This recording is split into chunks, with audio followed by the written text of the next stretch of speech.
ہیں آخر تیرے محبوب کی امت، یہ وہ طفیل ہے وسیلہ جس کو کوئی رد کرتا تو بھائی اس کا اپنا ہے عمل، میں نہیں اس کا یہ تو امتی کے لیے بہترین ہے کہ وہ حضور کا واسطہ دے، مگر نہ حضور اس کی درخواست سنتے ہیں نہ کمنڈ کرتے ہیں، معاملہ سارا اللہ سے، مگر اللہ اس سے خوش ہو جاتا ہے جیسے درود شریف پڑھنے سے نا۔ اور اس کی مثال میں کئی مرتبہ بیان کروں، دنیاوی لحاظ سے وہ ہے کہ حضرت علی رضی اللہ تعالیٰ عنہ کے بڑے بھائی جعفر کے بیٹے تھے عبداللہ، اور وہ داماد بھی تھے، ان کے گھر تھی حضرت علی رضی اللہ کی بیٹی زینب۔ جب امیر المومنین خلیفہ تھے تو کسی معاملے میں اگر عبداللہ کہتا نا چاچا جی یہ کر دے اور حضرت علی نہ مانتے تو آخری بات اس کے پاس یہ ہوتی تھی بحق کے جعفر، مجھے نہ دیکھے جعفر کو دیکھے، میں آپ کے بھائی کا بیٹا، اسی وقت مان لیتے ہاں بھائی وہ میرا بڑا بھائی۔ اس لیے اللہ بھی اگر مان لیتا کہ اس نے یار میرے رسول کا کہا کہ میں ان کو ماننے والا ہوں تو میں نہیں سمجھتا اس میں کوئی قباحت اور برائی ہے۔ بڑے بڑے یار حدیث علماء جو گزرے نا پہلے وہ مانتے کہ اس بحق اور طفیل کا کوئی عرض نہیں۔ اب بھی کتابیں ان کی نواب صاحب کی، امام شوکانی کی، سب کی موجود ہے۔ ہمارے ہاں جنہوں نے تفسیر محمدی لکھی، حافظ محمد لکھوی رحمۃ اللہ، وہ زینت الاسلام میں لکھی کہے بحرمت نبیاں ولیاں دے مراد الہی، اس وچ شرک نہ ہرگز کوئی، نہ کوئی اور تباہی، کوئی خرابی نہیں۔ یہ تو اللہ سے اس نے مانگا، صرف نیک لوگوں کا ان سے تعلق بتایا۔ اس میں ایک بات ذرا احتیاط کی ہے، وہ امام ابن عز الدین ابن عبدالسلام نے کئی نقطے کی بات ہے کہ ولیوں کا حوالہ دیتے ہم یقین سے نہیں کہہ سکتے کہ ولی، برا نہ ماننا، یہ ہمارا حسن ظن ہے کہ یہ لوگ ولی تھے، ہمیں کوئی یقین نہیں کہ ولی ہیں یا وہاں خدا کے نزدیک یہ کیا نکلے قیامت سے، غیب کی بات ہے۔ رسول علیہ الصلوۃ والسلام کے بارے میں ڈیفینٹ بات ہے، ان کے بارے میں شک یہ نہیں نبی کافر ہو جائیں۔ نبی کا وسیلہ عز الدین بن عبدالسلام نے کہا یار وہ دیا کرو، اس میں شک شبہ نہیں۔ یہ جن کو تم ولی سمجھے بیٹھے تمہیں یقین ہے کہ یہ ولی؟ کتنے ہیں جن کو ہم ولی سمجھیں وہاں منافق نکلائیں گے، کتنوں کو ہم گناہ گار سمجھتے ہیں وہ ولی نکلائیں گے۔ اس لیے ان کا معاملہ تو ہے مشکوک، یہ ولی ہیں یا نہیں۔ رسول اللہ کا بالکل ٹھیک، یہ بات بھی میں نے درمیان میں کہہ دی، عقل مند اس سے سمجھ سکتے ہیں کہ حضور کا معاملہ جو ہے یہ مشکوک نہیں، یہ تو یقینی اور ایمان ہی نہیں اگر ہم نہ مانیں کہ اللہ کے سچے رسول۔ جی بھائی کچھ اور پوچھیں گے آپ؟ یہ جو پرفیوم لگا کے عورتیں بازار میں نکلتی ہیں کیا ایسے کر سکتے ہیں؟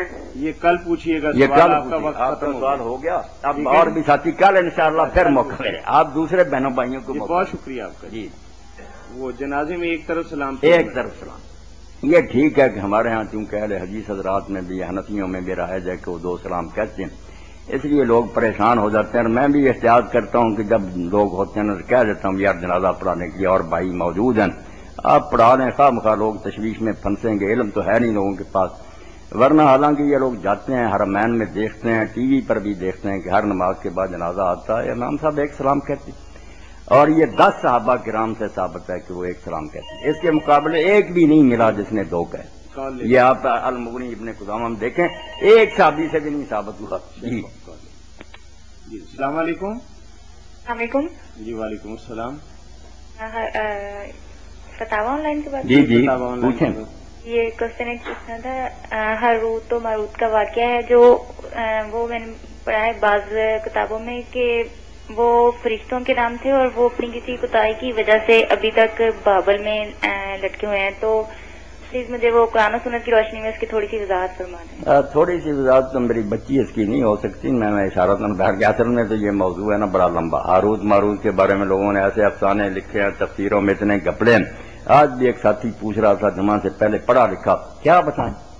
باقی یہ بات ٹھیک ہے کہ جیسے لوگ کہتے ہیں کہ وہ فرشتے نہیں تھے، کوئی بدماش آدمی تھے، لوگوں نے فرشتے بنایا تھا، کچھ کہتے ہیں نہیں نیک لوگ اتنے تھے کہ لوگوں نے پاکیزگی کی وجہ سے فرشتے، یہ سب جھوٹی باتیں، تھے وہ فرشتے اترے ہیں بابل میں اترے ہیں، مگر انہوں نے میری بچی کوئی جادو نہیں سکھایا، نہ کوئی کفر سکھایا، کفر پھیل گیا تھا، جادو پھیل گیا تھا، اس کو ختم کرنے کے لیے آئے تھے کہ لوگوں کو کہا جائے کہ اگر تم اپنا علاج معالجہ کرنا چاہتے ہو اس کفر کو چھوڑو، بتوں کی نظروں نیازوں کو، ستاروں کو چھوڑو، آؤ اللہ کے کلام سے تمہیں کلمات سکھا دے۔ یہ تعویذ اور دام انہوں نے سکھائے، پاکیزہ علم لے کر آئے، اس سے چھڑانے کے لیے انہوں نے ایک کلمہ نہیں کفر کا کہا، مگر یہ بھی اندھا دھند نہیں سکھاتے تھے، انہیں پتا تھا ان کے معدے خراب ہیں، یہ خبیث پہلے ہی بیمار ہیں، اگر یہ بھی سیکھ کر غلط کاموں میں برتنے لگے اثر تو ایک ہی جیسا ہوتا۔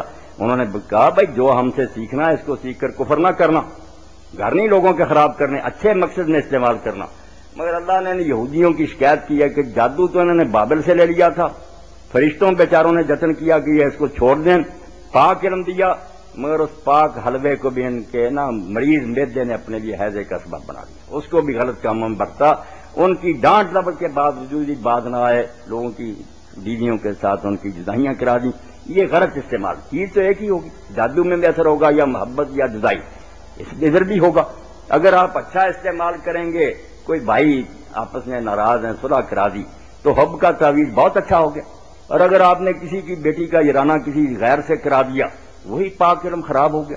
فرشتے میں بیٹا نہ انہیں کوئی سزا ملی، نہ وہ کنویں میں، یہ سب یہودیوں کے افسانے ہیں، اور ان مولویوں کی بے وقوفی ہے کہ اللہ کے پاک فرشتے خدا اتارے علم دے کر آئے، اور پہلے وہ علم کہتے ہیں کفر، یعنی اللہ نے خود کفر کا انتظام کیا۔ پہلے جادوگر تھوڑے تھے، فرشتے اتار کر کفر سکھایا، بالکل اندھے، وہ جادو نہیں لائے، علم خواص الکلامات لائے، پاکیزہ علم لائے، نوری، وہ کالا سمجھ لیں، یہ نوری کو بھی بگاڑ دیا لوگوں نے۔ یہ شکایت کیا کہ اتنی احتیاط سے سکھایا گیا، مگر کمبختوں نے جادو بھی نہ چھوڑا اور اس علم کو بھی غلط استعمال۔ بات اصل میں یہ میں نے اشارتاً بتا دی، زیادہ نہ اس کے لیے چاہیے کہ تفسیر سے ملیں، دیکھیں، پھر سمجھ جائے۔ یہ بات بالکل دوسری سائڈ پر لے گا کہ فرشتوں کے ذمہ میں سحر لگا دیا جادو، اور کنویں میں لٹکا دیا الٹا، اور اب تک لٹکے ہوں، دھواں جاتا ان کے منہ سے نکلتا، بکواس کر کوئی چیز نہیں۔ جی کچھ اور پوچھیں گے جی آپ؟ شکریہ۔ جی بہت شکریہ جی مولانا۔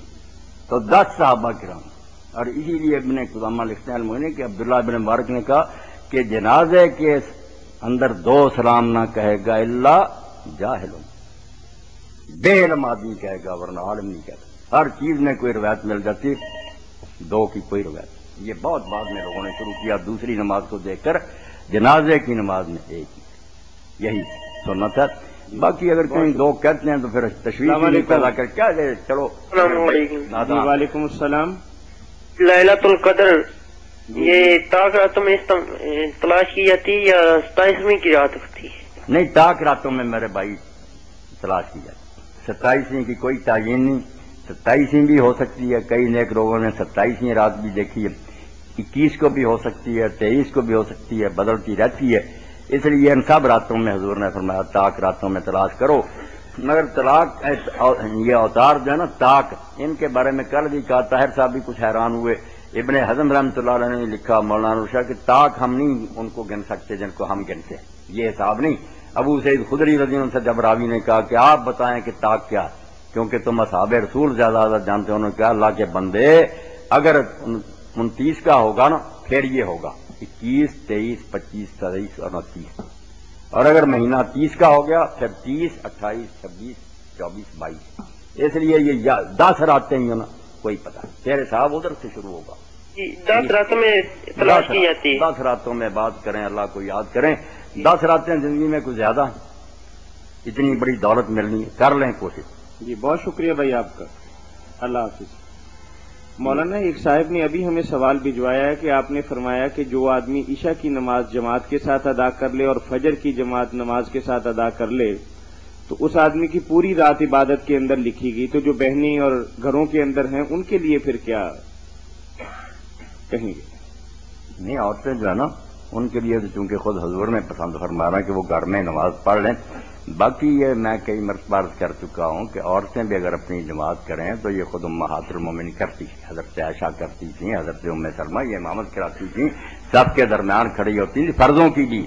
اس لیے ان کو بھی چاہیے کہ گھروں میں بھی نور پیدا کریں، یہ آپ بھی اتنی ہو جائیں کہ ایک درمیان میں سب کے کھڑی ہو جائے، نماز تو وہی پڑھنی جو اکیلی پڑھتی، تو یہ بابرکت طریقہ ہوگا، امہات المومنین کی سنت ہے۔ ٹھیک ہے، اذان و اقامت بھی بلکہ کہیں، یہ بھی کہیں کہ اذان کے کلمے سارے کہہ رہے ہیں، آواز سے کہنے کی لوڑ نہیں، پھر اس کے بعد دعا کریں، پھر اقامت کہیں، باقاعدہ حضرت عائشہ رضی اللہ عنہا کہا کہ وہ تؤذن اور تقیم کرنا چاہیے یہ کام۔ جی السلام علیکم۔ وعلیکم السلام۔ مولانا اسحاق صاحب ہیں؟ جی میں بیٹھا ہوں۔ یہ فطرانہ پاکستان میں تو 30 روپے ہے نا؟ فطرانے کی رقم پاکستان میں 30 روپے ہے، اور اگر کوئی سعودیہ میں رہ رہا ہے